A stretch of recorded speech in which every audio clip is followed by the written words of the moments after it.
নমস্কার বন্ধুরা, আবারও একটা নতুন ভিডিও নিয়ে আমি তোমাদের সঙ্গে চলে আসলাম ডেইলি লাইফ ব্লগ চ্যানেলে। তো আশা করছি তোমরা সবাই ভালো আছো। এই দেখো, আজকে আমি তোমাদের সঙ্গে লক্ষ্মী পুজোর ব্লগ শেয়ার করব। লক্ষ্মী পুজোর দিন সকালে স্নান করে তারপর যেহেতু লক্ষ্মী পুজোর সময়টা ছিল সন্ধ্যা 6টার পরে, তো আমরা সকালের দিকে ঘরে রান্নাবান্না সেরে তারপরে আমরা এই পুজোর কাজে এসেছিলাম। পুজোর কাজ আমরা প্রায় বিকালের 4টার থেকে আরম্ভ করেছিলাম। তো 4টার পরে আলপনা টালপনা দিয়ে আমরা শাশুড়ি আর আমি দুজনেই খুব সুন্দরভাবে রেডি হয়ে তারপরে আমরা পুজোর জোগাড় করছিলাম। তো ইতিমধ্যে আমাদের ঠাকুর পুরোহিত মশাইও আমাদের বাড়িতে এসে পড়েছিল। তো পুজো আরম্ভ হয়ে গেছে।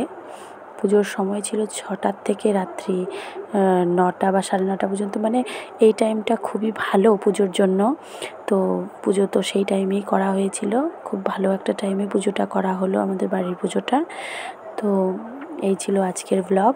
তোমাদের কেমন লাগলো আমাকে কমেন্টে বলো, আর আমার চ্যানেলটা সাবস্ক্রাইব করে আমার পাশে থেকো, কারণ তোমরা আমার পাশে না থাকলে আমি কোনো দিনও এগিয়ে যেতে পারবো না। আর আমাকে অনেক অনেক সাপোর্ট করো যেন আমি তোমাদেরকে আরও অনেক কিছু শেয়ার করতে পারি। ভিডিওটা ভালো লাগলে লাইক, কমেন্ট, শেয়ার করো।